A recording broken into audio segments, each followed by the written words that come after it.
Hello बच्चों, good morning. कैसे हैं आप लोग और कैसी चल रही है आप लोगों की पढ़ाई? आई होप बहुत अच्छा चल रहा होगा। और जो भी क्लासेस आप लोगों को मिल रही हैं उसको समझने में आप लोगों को प्रॉब्लम नहीं हो रहा होगा।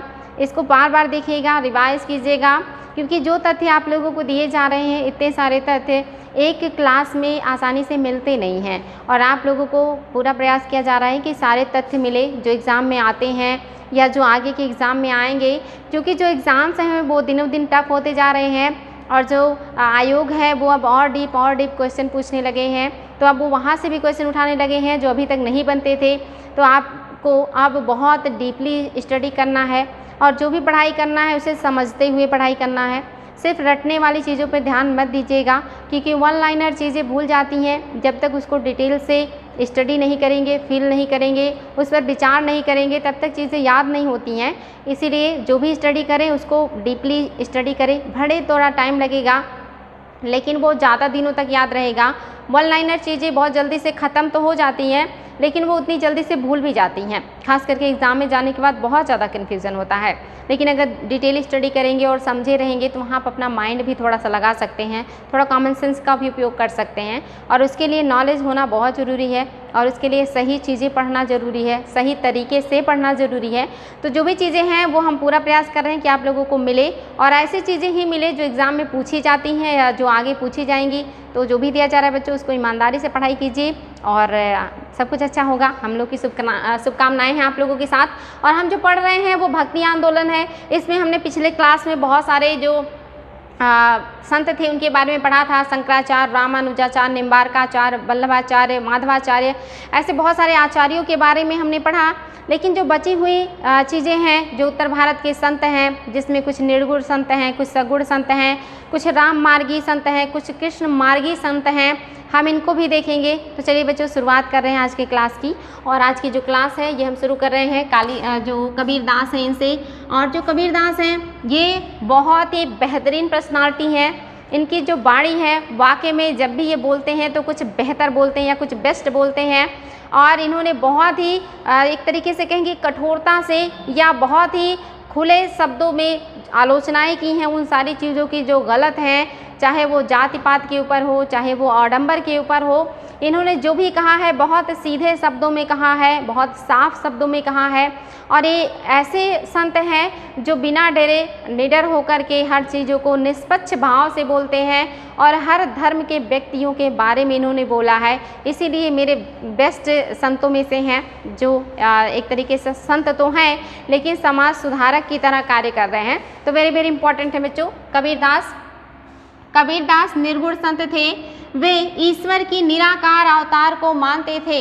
निर्गुण संत होकर भी वे शुद्ध गृहस्थ बने रहे। यानी कि ये क्या है, निर्गुण संत हैं। ये भगवान के आकार में विश्वास नहीं करते। ये नहीं मानते कि कोई भगवान का आकार है और उसके लिए मंदिर और मस्जिद या और गुरुद्वारों की ज़रूरत है। ये मानते हैं कि ईश्वर निराकार है, उसका कोई आकार नहीं है, वो हर जगह व्याप्त है और उस तक पहुंचने के लिए हमें अच्छे रास्ते पर चलना ज़रूरी है। इन्होंने ये नहीं कहा कि सुबह उठ करके मंदिर में जा कर के पूजा कीजिए और वहाँ पे ढेर सारी चीज़ें चढ़ाइए, बल्कि इन्होंने कहा कि अच्छे कर्म कीजिए, असहायों की मदद कीजिए, माँ बाप का सम्मान कीजिए, अपनों से प्यार कीजिए, अच्छा काम कीजिए, समाज के हर व्यक्ति के साथ अच्छा व्यवहार कीजिए, आडंबर मत कीजिए, छुआछूत की भावना मत रखिए, किसी के बारे में अच्छा बुरा मत सोचिए बल्कि बेहतर कीजिए। और अगर आप ऐसा कर रहे हैं तो आप अपने आप मोक्ष को प्राप्त कर लेंगे या आपको भगवान मिलेंगे। उनका कोई आकार नहीं, उनके लिए किसी मंदिर और मस्जिद जाने की ज़रूरत नहीं है, चारों धाम जाने की ज़रूरत नहीं है, गंगा नहाने की ज़रूरत नहीं है। वो कहते हैं अच्छे कर्म कीजिए और बड़ों का सम्मान कीजिए, जो मदद के योग्य हो उनकी मदद कीजिए और समाज में सौहार्द और भाईचारे के साथ रहिए। यही इनका तरीका है और वाकई में बहुत ही बेस्ट तरीका था इनका भक्ति का, बहुत ही बढ़िया है। इन्होंने रचनाएं की हैं कुछ जो एग्ज़ाम में आती हैं। एक है शबद, दूसरा है दोहा, तीसरा है होली और जो चौथा है आपका रेख ताल। इसके अलावा जो सबसे ज़्यादा फेमस है वो है बीजक। इन सारे ग्रंथों का इन्होंने क्या किया है, संकलन किया है। और इनके जो दोहे हैं ये आदि ग्रंथ में भी मिलते हैं। आदि ग्रंथ आप जानते हैं सिख धर्म का धार्मिक पुस्तक है। एग्ज़ाम में आता है कि किनकी जो है दोहे आदि ग्रंथ में भी मिलते हैं या किनकी बातों को आदि ग्रंथ में जगह दिया गया है। तो कबीरदास का भी है, नानक का भी है, रैदास का भी है, धन्ना का भी है, नामदेव का भी है। इनके नाम आप लोगों को याद होने चाहिए। इन महान संतों की जो बातें हैं वो आदि ग्रंथ में संकलित है। नेक्स्ट जो है वो आपके गुरु नानक है और इनका जो जन्म हुआ है 1469 में हुआ है और 1521 ईस्वी में इनकी मृत्यु हो गई है। जन्म जो हुआ है वो तलवंडी में हुआ है, जो पाकिस्तान में लाहौर और पंजाब वाला प्रांत पड़ता है, वहाँ पे इनका जन्म हुआ था। और ये भी कबीर की तरह निर्गुण भक्ति को मानने वाले हैं और इनका जो संप्रदाय है ये उदासी संप्रदाय है, इम्पॉर्टेंट है। इनकी जो शादी हुई थी उनसे 2 पुत्र मिले थे इनको, एक श्रीचंद और दूसरे लक्ष्मी चंद। और ये जो श्रीचंद हैं इन्होंने ही क्या किया है, उदासी संप्रदाय को चलाया है। वेरी वेरी इंपॉर्टेंट है, उदासी संप्रदाय नानक के जो पुत्र हैं श्रीचंद इन्होंने ही चलाया है। और जो नानक है ये क्या कहते हैं, धर्म के क्षेत्र में एकेश्वरवाद का नारा दिया है इन्होंने मूर्ति पूजा का विरोध किया है और हिंदू और मुस्लिम की एकता पर बल दिया है। यानी कि ये कहते हैं कि ईश्वर अनेक नहीं है बल्कि ईश्वर एक है और वही सर्वशक्तिमान है, हर जगह उसकी जो है उपस्थिति है और हमें उसकी पूजा करनी चाहिए। इन्होंने कहा कि जो हिंदू हैं, जो मुस्लिम हैं, उनके बीच भाईचारा होना चाहिए, सब लोगों को मिलजुल करके रहना चाहिए, आपस में जो लड़ाई है वो नहीं करना चाहिए, जो भी जात पात है, जो ऊंच नीच की भावनाएं हैं लोगों के बीच वो नहीं होना चाहिए। सारे लोगों को जो है समान भाव से देखना चाहिए, चाहे वो किसी भी धर्म का हो या किसी भी जाति का हो। और नानक ने भी स्टेटमेंट दिया था कि आने वाले कुछ जो है बरसों में इस दुनिया में जाति पात नहीं रहेगा, कोई किसी से किसी का जाति नहीं पूछेगा, किसी से कोई किसी का धर्म नहीं पूछेगा, सिर्फ इंसानियत होगा और सारे लोग इंसानों को वैल्यू करेंगे। लेकिन बहुत दुख की बात है बच्चों, आप देखेंगे साल नहीं सदियों बीत गए हैं लेकिन अभी भी इंसान का परिचय पूछने से पहले उसका जाति और उसका धर्म पूछता है। ये नहीं देखता कि उसकी क्वालिटी क्या है और वो कैसा इंसान है, कि आप किस जाति के हैं और आपका धर्म क्या है, इसको लोग ज़्यादा वरीयता देते हैं। तो जो संतों की बातें थी वो सदियों पहले उनकी जो उम्मीदें थी वो आज भी पूरी नहीं है, आज भी ऐसी चीज़ें समाज में व्याप्त हैं। वो जो विरोध उन्होंने उस समय के समाज में किया था वो इतने मेहनत के बाद काफ़ी हद तक कम तो हुआ लेकिन अभी उसे समाप्त नहीं किया जा सका है और अभी ये संघर्ष जारी है। तो यहाँ पे इन्होंने ये सारी बातें कही हैं, ये एकता की समर्थन करते हैं। साथ ही इनके जो अनुयायी हैं ये सिख कहलाए थे और यही जो है सिख धर्म के पहले गुरु बन गए थे। प्रथम गुरु गुरु नानक ही हैं और इनके एक शिष्य थे जिनका नाम मर्दान था, ये रबाब बजाते थे। एग्ज़ाम में आया है कि रबाब कौन बजाता था, जो गुरु नानक के शिष्य थे तो इनका नाम मर्दाना था, इन्होंने ही ये जो है रबाब बजाया करते थे। गुरु नानक के याद में हुजूर साहब नामक गुरुद्वारा बना हुआ है। हुजूर साहब गुरुद्वारा जो है ये नानक के याद में ही बनाया गया है। तो गुरु नानक अपने आप में बहुत ही विशिष्ट थे। इनके बचपन की जो कहानी है शायद आप लोगों ने पुस्तकों में पढ़ी होगी, मुझे बचपन में बहुत अच्छी लगी थी कि वो बचपन में जो फसल उगाए जाते थे खेत में काफ़ी कम मात्रा में होते थे तो उसे लोग पशुओं से और चिड़ियों से बचाने के लिए खेत में जाया करते थे। और जो गुरु नानक हैं इनको जब इनके पिता भेजते हैं खेत में फसल की सुरक्षा के लिए तो ये चिड़ियों को कहते हैं कि आप जो है पूरे पेट भर भर के खाइए, क्योंकि जो भगवान है उन्होंने ही खेत भी दिया है और उन्होंने चिड़िया भी दिया है, तो क्या ज़रूरत है खेत को चिड़िया से बचाने की, कोई दिक्कत नहीं है, आप पेट भर भर के खाइए और जाइए। और ये चीज़ वो कह रहे थे बार बार। जब चिड़िया आ रही थी तो उनके पिताजी आते हैं और उनकी खूब पिटाई करते हैं कि मैं आपको यहाँ पे खेत की सुरक्षा के लिए बैठाया हूँ और आप चिड़ियों को प्रोत्साहित कर रहे हैं कि भगवान ने खेत भी दिया है और भगवान ने चिड़िया भी दी है, तो आप लोग पेट भर के खाओ, कोई टेंशन नहीं है। तो यहाँ पे आप देखेंगे जब कोई विद्वान व्यक्ति होता है या जो महान व्यक्ति होता है उसके बचपन से ही लक्षण दिखाई देने लगते हैं, वो बड़ा होकर के किस तरह का सोच रखेगा। तो जो नानक हैं ये शुरू से ही बहुत उदार प्रवृत्ति के थे, बहुत ऊंचा इनका विचार था, सोच था। वाकई में जितने भी हमारे संत हैं ये काफ़ी विशिष्ट ही हैं। कबीर के बारे में भी आपने सुना होगा कि उनका जो बचपन है उनको पता ही नहीं था उनके माँ बाप कौन थे। उनको नीरू नीमा नामक जो है जुलाहू ने पाला था और उनको रामानंद जैसे गुरु मिले और उन्होंने इतना बेहतर कार्य किया, इतनी बेहतर उनकी जो बातें हैं, उन्होंने समाज की बुराइयों पर इतना ज़्यादा कुठाराघात किया और इनकी जो बाणी थी काफ़ी आक्रामक थी। हालांकि जो नानक है उन्होंने बहुत आक्रामक तरीके से विरोध नहीं किया चीज़ों का, लेकिन उन्होंने जो है आग्रह किया, एक तरीके से प्यार से लोगों को समझाने का प्रयास किया कि आप लोग आपस में ना लड़ें, जो भेदभाव की चीज़ें हैं इसको दूर करें और एक दूसरे का सम्मान करें, चाहे वो किसी भी जाति का हो, किसी भी धर्म का हो, सबको समान अधिकार है, सबका हर चीज़ पर समान अधिकार है। तो जितने भी हमारे संत हैं इन्होंने अच्छी चीज़ों को प्रोत्साहन दिया है और जो भी समाज में बुराइयां हैं उनका खंडन किया है या उनका विरोध किया है, चाहे वो कबीर हो, चाहे वो आप देखेंगे नानक हो या दूसरे संत हो। तो संत हैं, इन्होंने बहुत ही बढ़िया किया है। ये कहने के लिए संत हैं, ये एक तरीके से सब लोग समाज सुधारक की तरह कार्य कर रहे थे अपने टाइम में, और उस समय काफ़ी ज़्यादा रूढ़ियाँ थी समाज में, जिस समय ये लोग इतना ज़्यादा स्ट्रगल कर रहे थे समाज से बुराइयों को दूर करने के लिए। आगे देखते हैं बच्चों क्या है, और आगे जो संत हैं उनका नाम दादू दयाल है और इनका जो टाइम पीरियड है ये 1546 से 1603 ईस्वी है। इनका जन्म अहमदाबाद में हुआ था। अहमदाबाद आप जानते हैं ये गुजरात का क्षेत्र है और वहाँ पर इनका जन्म हुआ है। दादू ने ईश्वर की व्यापकता एवं गुरु की महत्ता पर बल दिया। दादू ने कहा कि जो ईश्वर है वो व्यापक है, सर्वशक्तिमान है, हर जगह उसकी उपस्थिति है, आप जहाँ भी चाहे ईश्वर को पा सकते हैं। इसके अलावा इन्होंने कहा कि जो गुरु होते हैं वो महान होते हैं और उनकी जो महत्ता है उसका गुणगान किया, यानी कि इन्होंने ईश्वर और गुरु दोनों की इम्पॉर्टेंस को लोगों को बताया कि दोनों का सम्मान करें और दोनों ही आप लोगों के लिए बेहतर होंगे या आप लोगों के लिए कुछ जो है अच्छा करेंगे, मार्गदर्शन करेंगे। तो इन्होंने इन दोनों की महत्ता पर बल दिया है। समाज में प्रचलित ऊंच नीच की जो बातें हैं, जो भावनाएं हैं, भेदभाव है, उसको समाप्त करने की बात करी। तो आप देखेंगे ये सारी चीज़ें लगभग सभी संतों में समान है। सारे लोग कहते हैं कि ऊंच नीच की जो भावनाएं हैं, जो भेदभाव है, ये समाप्त होना चाहिए, ये अच्छी बात नहीं है। तो ये इन्होंने भी किया है, वेरी वेरी इंपॉर्टेंट है।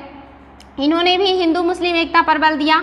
इनका भी कहना था कि जो हिंदू मुस्लिम है दोनों भाई भाई हैं और दोनों लोगों को मिल करके रहना चाहिए, एक दूसरे के साथ भेदभाव नहीं करना चाहिए या गलत व्यवहार नहीं करना चाहिए।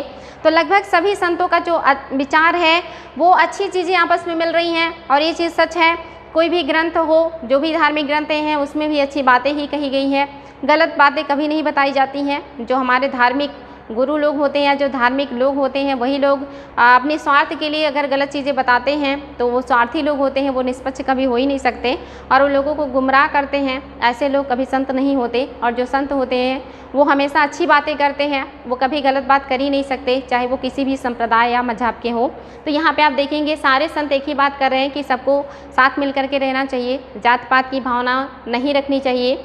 इन्होंने ब्रह्म संप्रदाय, इंपॉर्टेंट है बच्चों, ब्रह्म संप्रदाय और परम ब्रह्म संप्रदाय, दो संप्रदाय का इन्होंने स्थापना किया। एक ब्रह्म संप्रदाय है और दूसरा परम ब्रह्म संप्रदाय है और इसकी स्थापना की इन्होंने, जिसके द्वारा लोगों को शिक्षित करने का प्रयास किया, जागरूक करने का प्रयास किया। इसके अलावा षड दर्शन, जो आपका 6 दर्शन है जिसमें आप देखते हैं न्याय, वैशेषिक और मीमांसा, उत्तर मीमांसा, पूर्व मीमांसा, ऐसी बहुत सारी चीज़ें आती हैं। ये इन 6 दर्शनों का खंडन करते हैं, उनका विरोध करते हैं, नहीं मानते हैं उस चीज़ को। उसकी जगह पर ये निपक्ष मार्ग का अनुमोदन करते हैं, यानी कि कहते हैं कि इन दर्शनों को मानने से अच्छा है कि हम ऐसे ही जो है अच्छे रास्तों पर चलते रहें और अच्छा कर्म करते रहें और एक दिन हमें ईश्वर मिल जाएगा और उसके लिए अगर हमें गुरु की ज़रूरत पड़े तो हमें एक अच्छे गुरु का जो है मार्गदर्शन लेना चाहिए ताकि हम अच्छी चीज़ों पे जो है अनुसरण कर सके, अच्छे रास्तों पे चल सके और मोक्ष की प्राप्ति कर सके। तो ये कहते हैं कि इसके लिए इन दर्शनों का पालन करने की ज़रूरत नहीं है। इसके अलावा जो संत हैं जगजीवन दास, ये बाराबंकी से संबंधित हैं और इन्होंने सतनामी संप्रदाय की स्थापना की थी। ये एग्ज़ाम में आता है कोर्ट में मिलाने के लिए कि सतनामी संप्रदाय की स्थापना किसने किया था, तो ये जगजीवन दास ने किया है और इनका जो कार्य क्षेत्र है या जो क्षेत्र है वो बाराबंकी है। इसके अलावा इन्होंने निर्गुण होते हुए भी ये कृष्ण की उपासना करते थे, यानी कि ये मानते हैं कि जो ईश्वर है वो निराकार है, उसका कोई आकार नहीं है, लेकिन फिर भी ये कृष्ण को मानते हैं, यानी कि कहीं ना कहीं ये एक जो भगवान है जिनको लोग कृष्ण के रूप में पूजा करते हैं उनमें विश्वास करते हैं। बाकी ये मानते हैं कि जो ईश्वर है उसका कोई आकार नहीं है, वो निराकार है, उसी को निर्गुण कहा जाता है। आगे हैं जो नए हैं संत, नेक्स्ट संत ये हैं रैदास या रविदास। तो रैदास या रविदास दोनों एक ही बातें हैं। रविदास भी कबीर की तरह ही ईश्वर की निर्गुण भक्ति में विश्वास करते हैं, निर्गुण भक्ति को मानते हैं, अपनाते हैं। कबीरदास ने रविदास को संतों का संत कहकर संबोधित किया है। ये एग्जाम में आया बच्चों कि कबीरदास ने किसको जो है संतों का संत कहा है, तो कबीरदास ने रविदास को ही संतों का संत कहा है। वेरी वेरी इंपॉर्टेंट है, ये ध्यान देंगे। रविदास संतों के संत हैं, किसके अकॉर्डिंग? कबीरदास के अकॉर्डिंग। इसके अलावा इनकी जो बातें हैं वो कौन से ग्रंथ में संकलित हैं? तो आप जानते हैं आदि ग्रंथ में, यानी कि जो आदि ग्रंथ है सिखों का पवित्र ग्रंथ है, उसी में इनके बातों को संकलित किया गया। और वो कौन कौन से संत हैं जिनका उसमें संकलन है, दोहा या बाणी? तो ये है रविदास, दूसरे हैं धन्ना, तीसरे हैं पीपा, चौथे हैं नामदेव, ये सारे लोग। इसके अलावा कबीर भी हैं, आप देखेंगे नानक भी हैं। इन सब की जो बातें हैं या जो उल्लेख है एक भक्त के रूप में कहाँ किया गया है? तो आदि ग्रंथ में किया गया है। तो ये नाम याद रखेंगे बच्चों, एग्जाम में आ जाता है कूट में। किन में से वो कौन है जिसका जो बातें हैं या जिसके जो उपदेश हैं वो आदि ग्रंथ में संकलित नहीं है? या इनमें से कौन कौन है जिनकी बाणी आदि ग्रंथ में संकलित की गई है? तो ये नाम आप लोगों को याद होना चाहिए, धन्ना, पीपा, Kabir, Namdev, Raidas. Very very important है। सगुण भक्ति संत, इसमें से कौन से वो भक्त हैं जो सगुण भक्ति को मानते हैं, यानी कि जो भगवान के आकार में विश्वास करते हैं और उनकी मूर्ति के रूप में पूजा करते हैं? तो इसमें आप देखेंगे पहले हैं राम भक्ति, यानी कि इसमें राम भक्ति शाखा और कृष्ण भक्ति शाखा, या राम मार्गी और कृष्ण मार्गी। तो राम भक्ति शाखा में जो सबसे फेमस पर्सनालिटी हैं वो तुलसीदास हैं। इनके बारे में आप लोगों ने बहुत बेहतर स्टडी किया होगा, पता भी होगा। और इनका जो टाइम पीरियड है आप देखेंगे ये 1532 से 1623 ईस्वी है, यानी कि ये हुमायूं के शासनकाल से लेकर के अकबर के शासनकाल तक इनका टाइम है। और ये काफ़ी इम्पोर्टेंट है कि जब हुमायूं थे भारत में तब भी ये थे, और ये अकबर के टाइम पीरियड में भी हैं। तुलसीदास का जन्म 1532 ईस्वी में बांदा के राजापुर गांव में हुआ था, जो कि उत्तर प्रदेश का बांदा जिला है। वहीं के राजापुर गांव में इनका जन्म हुआ है, जो तुलसीदास हैं। अकबर के समय 1575 ईस्वी में इन्होंने अवधी भाषा में रामचरितमानस की रचना की थी। ये एग्जाम में आता है बच्चों कि रामचरितमानस की रचना किसने की है? तो ये सबको याद हो गया है कि ये तुलसीदास ने लिखा है। लेकिन किस भाषा में किया है? तो वहाँ पे हिंदी, संस्कृत और अवधी इस तरह से ऑप्शन में आ जाता है और बच्चे कंफ्यूज हो जाते हैं। तो याद रखना है कि इन्होंने जो भाषा अपनाई थी वो अवधी भाषा थी। रामचरितमानस अवधी भाषा में लिखा गया है।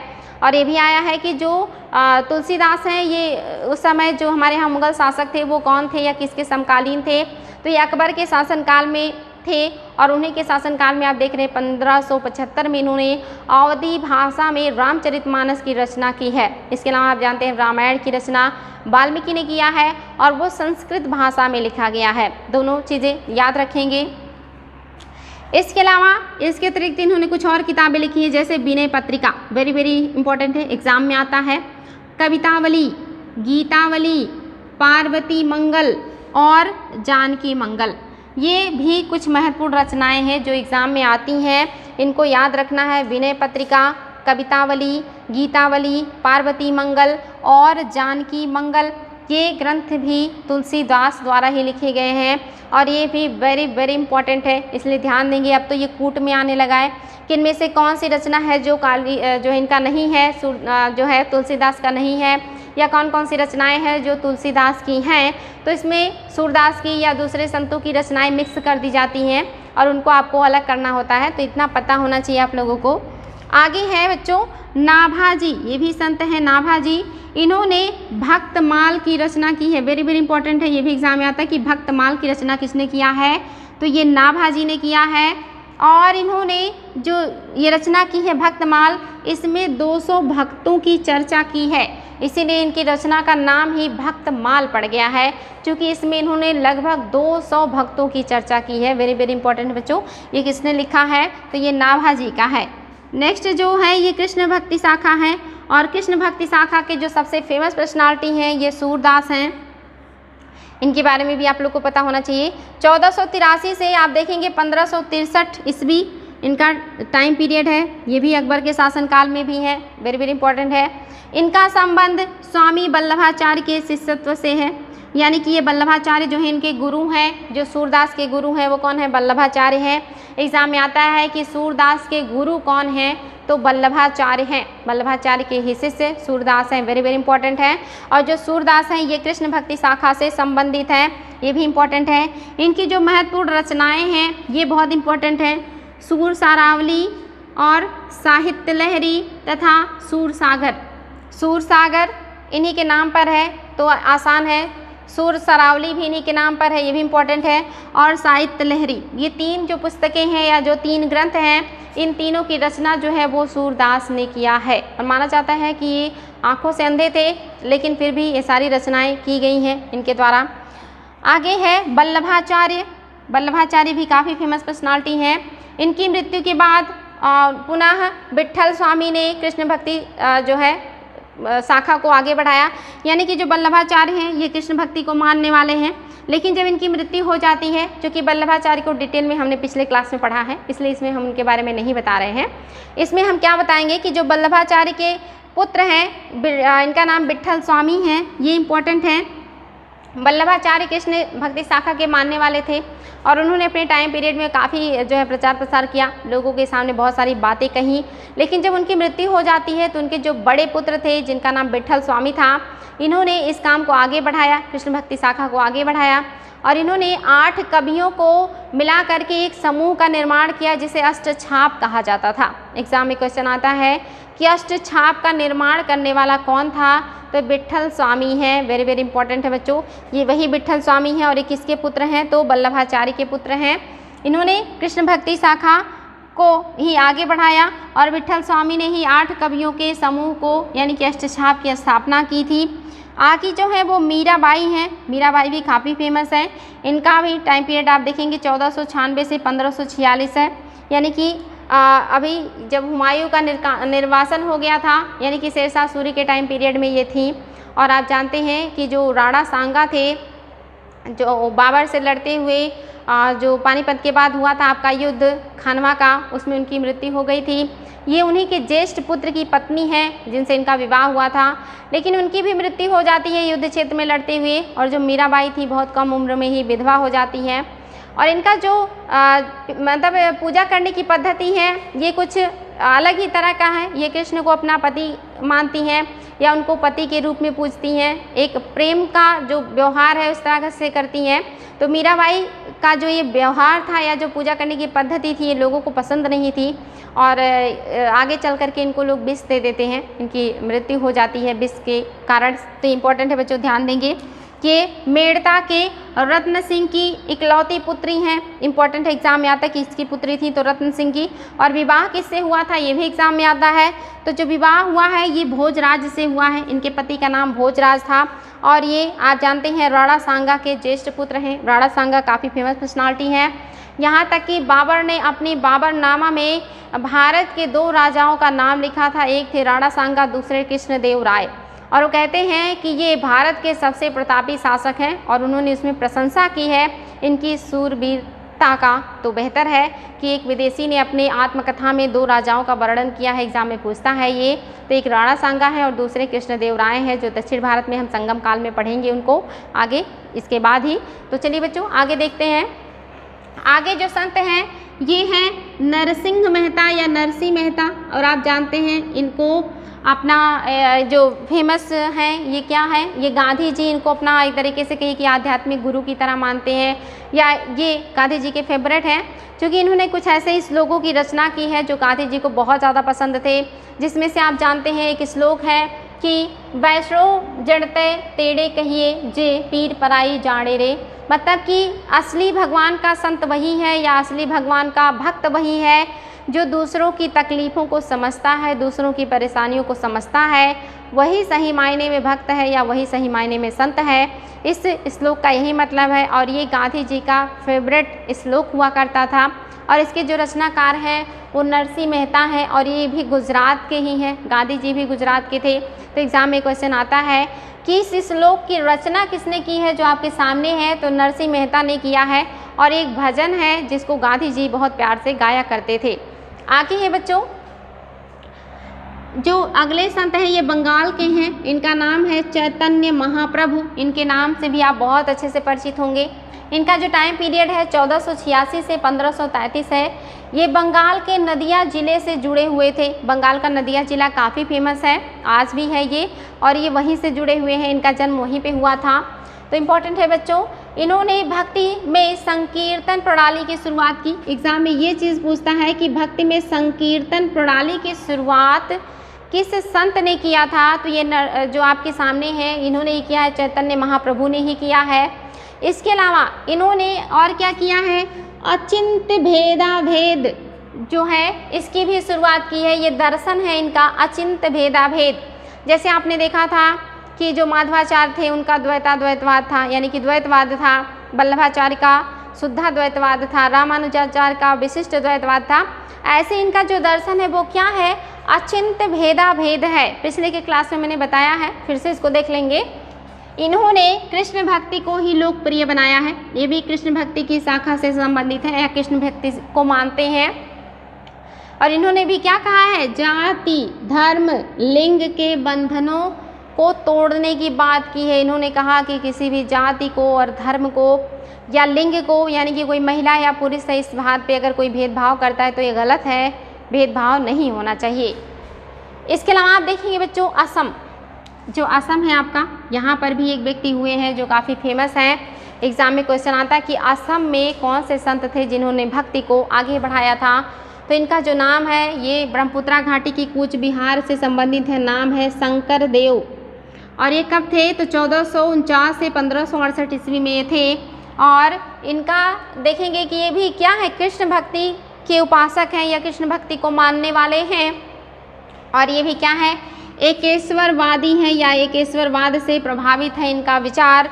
ये कृष्ण भक्ति को मानते हैं और एकेश्वरवादी हैं। इसके अलावा इन्होंने अपने भक्ति के प्रचार प्रसार के लिए नृत्य यानी कि डांस, नाटक यानी कि जो भी लोगों के सामने अभिनय किया जाता है, और संगीत यानी कि गायन के माध्यम से लोगों को भक्ति से परिचित कराया। यानी कि इनका जो प्रचार प्रसार का तरीका है ये संगीत है, नाटक है। इसके अलावा जो लोग डांस करके ये सारी चीज़ों को लोगों तक पहुंचाते हैं, तो इन्होंने अपना माध्यम संगीत को, डांस को और नाटक को बनाया है कि इसके माध्यम से लोगों तक अपनी बातों को पहुंचाएंगे और लोगों को समझाने का प्रयास करेंगे।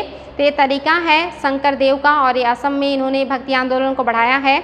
ये भी एकेश्वरवादी हैं और ये कृष्ण भक्ति मार्ग को मानने वाले हैं। इंपॉर्टेंट है बच्चों, एग्जाम में आता है, ध्यान देंगे इसको। इसके अलावा इन्होंने एक संप्रदाय की स्थापना की है, और संप्रदाय का क्या नाम है, तो महापुरुषीय संप्रदाय की स्थापना इन्होंने किया है। ये संप्रदाय शंकर देव का है, महापुरुषीय संप्रदाय।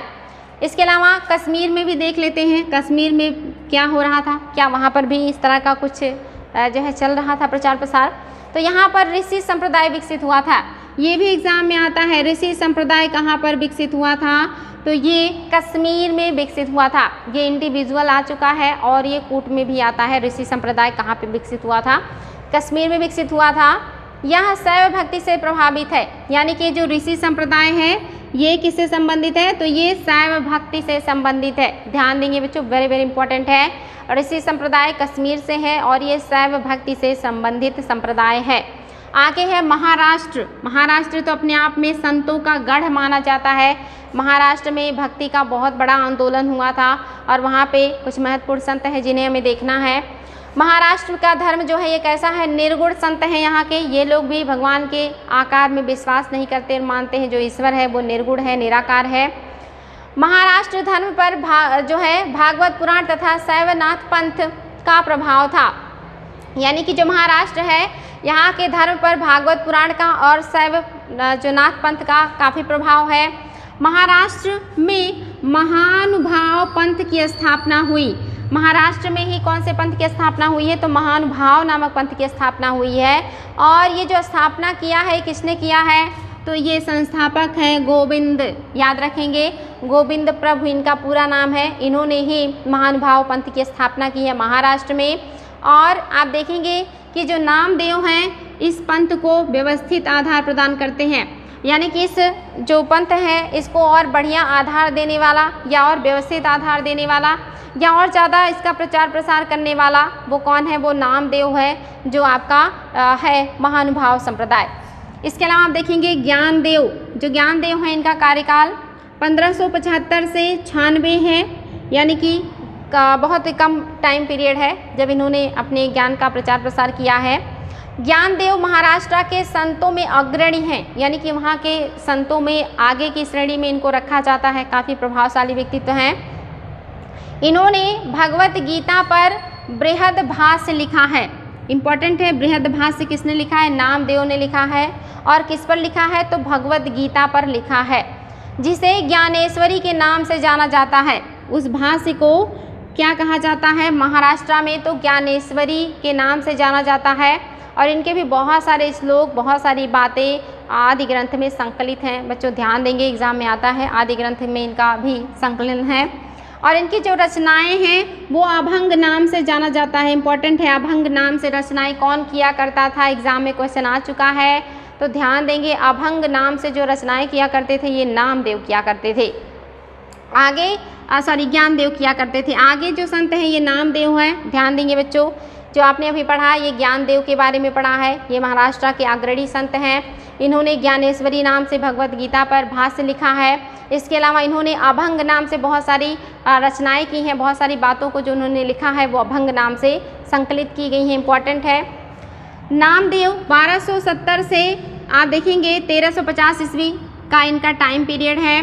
ये पेशे से दर्जी हैं और ये महाराष्ट्र के भक्ति आंदोलन तथा उत्तर भारत के एकेश्वरवाद के आंदोलन के मध्य कड़ी हैं। यानी कि जो महाराष्ट्र का धार्मिक आंदोलन है और जो उत्तर भारत का एकेश्वरवादी आंदोलन चल रहा था धर्म के क्षेत्र में, उनके बीच ये कड़ी का काम या सेतु का काम कर रहे थे जो नामदेव हैं। वेरी वेरी इंपॉर्टेंट है। महाराष्ट्र के नामदेव को बरकरी परंपरा यानी कि वैष्णव भक्ति परंपरा से में स्थान दिया जाता है। इम्पॉर्टेंट है, एग्जाम में आता है कि कौन सा संत बरकरी संप्रदाय से संबंधित है और कौन सा जो संत है वो धरकरी संप्रदाय से संबंधित है। तो ये दोनों इम्पॉर्टेंट चीज़ें हैं। जो नामदेव हैं ये आप देख रहे हैं बरकरी परंपरा से या बरकरी संप्रदाय से संबंधित है। और जो बरकरी है ये क्या है? ये वैष्णव भक्ति परंपरा है। बरकरी मीन्स वैष्णव भक्ति परंपरा से जुड़े हुए हैं नामदेव। इसके बाद जो संत हैं ये हैं तुकाराम। इनका जो टाइम पीरियड है ये 1595 से 1650 ईस्वी है। ये शिवाजी के समकालीन है। वेरी वेरी इंपॉर्टेंट है बच्चों। जो तुकाराम है ये शिवाजी के समकालीन है। इसके अलावा एकानाथ भी एक संत हैं और इनका टाइम पीरियड 1233 से 99 ईस्वी है। ये भी महत्वपूर्ण मराठा संत हैं, ये भी महाराष्ट्र के ही हैं। और रामदास ने क्या लिखा है? दास बोध नामक ग्रंथ लिखा है। ये जो रामदास हैं ये काफ़ी इम्पॉर्टेंट है। रामदास के बारे में आपको पता होना चाहिए। ये शिवाजी के गुरु थे, इसीलिए इनको ज़्यादा एग्जाम में पूछता है कि शिवाजी के गुरु कौन थे। तो ये भी महाराष्ट्र के संत हैं रामदास। और इन्होंने दास बोध नामक ग्रंथ लिखा है। एग्जाम में आता है कि दास बोध नामक ग्रंथ किसने लिखा है? रामदास ने लिखा है। और रामदास किसके जो है गुरु हैं? शिवाजी के गुरु हैं। ये दोनों एग्जाम में क्वेश्चन आ चुके हैं। काफ़ी फेमस पर्सनालिटी हैं। तो आप देख रहे हैं महाराष्ट्र के जो संत हैं उसमें ज्ञानदेव हैं, नामदेव हैं, तुकाराम हैं, एकानाथ हैं और रामदास हैं। इतने सारे जो संत हैं ये महाराष्ट्र के हैं और इन्होंने वहाँ पर भक्ति आंदोलन को आगे बढ़ाया है और काफ़ी वहाँ पे सुधार किया था। इन संतों ने बहुत ही बढ़िया काम किया था। इसी वजह से जो महाराष्ट्र है वहाँ पर काफ़ी हद तक जो रूढ़ियाँ थी वो कम हो गई थी। तो इन्होंने उन सारी चीज़ों को आगे बढ़ाया। महाराष्ट्र के संतों का कालानुक्रम ये भी पूछता है बच्चों। ये नेट के एग्ज़ाम में, IAS के एग्ज़ाम में तो आ चुका है, लेकिन आगे चल कर के ये बाकी के एग्ज़ाम्स में भी आएंगे, क्योंकि आजकल आप जान ही रहे हैं कि जो क्वेश्चंस आ रहे हैं वो कितने डीप आ रहे हैं, या जो आ रहा है वो या तो कूट में आ रहा है या कालानुक्रम बताने के लिए ज़्यादा आ रहा है। तो आप यहाँ पे देखेंगे कि इन संतों का कालानुक्रम क्या है। तो पहले हैं नामदेव, यानी कि महाराष्ट्र के जो सबसे पहले संत हैं जिनका उद्भव हुआ वो नामदेव थे और इनका जो टाइम है 1270 से 1350 ईस्वी है। और ये किस संप्रदाय से संबंधित हैं? ये बरकरी संप्रदाय से संबंधित हैं। ये चीज़ ध्यान देंगे, नामदेव बरकरी संप्रदाय से संबंधित है, ये आता है एग्जाम में। उसके बाद जो संत हैं ये एकानाथ हैं और इनका जो टाइम पीरियड है आप देख रहे हैं 1533 से 1599 ईस्वी है। ये भी क्या है, बरकरी ही संप्रदाय से संबंधित है, ये चीज़ भी ध्यान देंगे। एकानाथ भी बरकरी संप्रदाय से संबंधित है। नेक्स्ट है तुकाराम, और इनका जो टाइम पीरियड है ये 1598 से 1650 ईस्वी है, और ये भी बरकरी संप्रदाय से संबंधित है। तो ध्यान देंगे बच्चों, 3 संत जो हैं, शुरुआत के तीनों संत जिसमें नामदेव है फर्स्ट, सेकंड एकानाथ और थर्ड तुकाराम, ये तीनों संत ये सीक्वेंस में भी हैं और ये तीनों शुरुआत के बरकरी संप्रदाय से संबंधित हैं, ये चीज़ याद होना चाहिए आपको। चौथे जो संत हैं ये रामदास हैं, और इनका टाइम पीरियड 1608 से 81 ईस्वी है, और ये आप जानते हैं ये जो टाइम है ये अकबर और जो राजा हैं जिनके बारे में आपने देखा शिवाजी के टाइम पीरियड है, शिवाजी और अकबर का युद्ध भी होता है, वेरी वेरी इंपॉर्टेंट है, ध्यान रखेंगे इसको। तो ये जो रामदास हैं ये धरकड़ी संप्रदाय से संबंधित हैं, इसमें से एक संत है रामदास, ये धरकड़ी या धरकरी संप्रदाय से संबंधित हैं, और ऊपर के तीनों संत बरकरी संप्रदाय से संबंधित हैं। ये कालानुक्रम आप लोग बिल्कुल ध्यान रखेंगे कि सबसे पहले कौन से संत आए, उसके बाद और उसके बाद। इसके अलावा कर्नाटक क्षेत्र को भी देख लेते हैं, कर्नाटक में क्या हो रहा था। कर्नाटक में उदीची या इसी को उड़ीची कहा जाता है, उड़ीची भक्ति का केंद्र था, यानी कि जो कर्नाटक है वहाँ पर उड़ीची नामक प्लेस था और वो भक्ति का केंद्र था। और महाराष्ट्र में अगर पूछे कि भक्ति का केंद्र क्या था तो पंढरपुर, एग्जाम में आ चुका है बच्चों, महाराष्ट्र में भक्ति का केंद्र क्या था, पंढरपुर था। और आप देखेंगे जो कर्नाटक का है ये उड़ीची है भक्ति का केंद्र, यहीं पर भक्ति का हरिदासी संप्रदाय विकसित हुआ था। एग्जाम में आ सकता है कि हरिदासी संप्रदाय का विकास कहाँ हुआ था, कर्नाटक में हुआ था। और इस संप्रदाय से जुड़े हुए एक संत हैं जिनका नाम है पुरंदरदास, और पुरंदरदास को कर्नाटक संगीत का पिता कहा जाता है। अगर एग्जाम में आए कि कर्नाटक संगीत का पिता किसे कहा जाता है तो पुरंदरदास को कहा जाता है, और ये हरिदासी संप्रदाय से जुड़े हुए हैं। इसके अलावा आप देखेंगे इन्होंने दासकूट आंदोलन भी चलाया था, कर्नाटक में दासकूट नामक आंदोलन चलाया था। तो ये इंपॉर्टेंट है बच्चों, ध्यान देंगे। हरिदासी संप्रदाय से जुड़े हुए हैं पुरंदरदास, इन्हें कर्नाटक संगीत का पिता कहा जाता है, और इन्होंने जो है दासकूट नामक आंदोलन भी चलाया है। तो इतने संत हैं जिनको आज आपने देखा, काफ़ी इंपॉर्टेंट पॉइंट हैं, सभी से जुड़े हुए जो एग्ज़ाम में आते रहते हैं। इनको बार बार रिवाइज कीजिएगा, नोट कीजिएगा। आई होप आप लोगों के लिए एग्ज़ाम में बहुत हेल्पफुल हो। तो आज के लिए इतना ही, फिर मिलते हैं नेक्स्ट डे नए क्लास में। Thank you.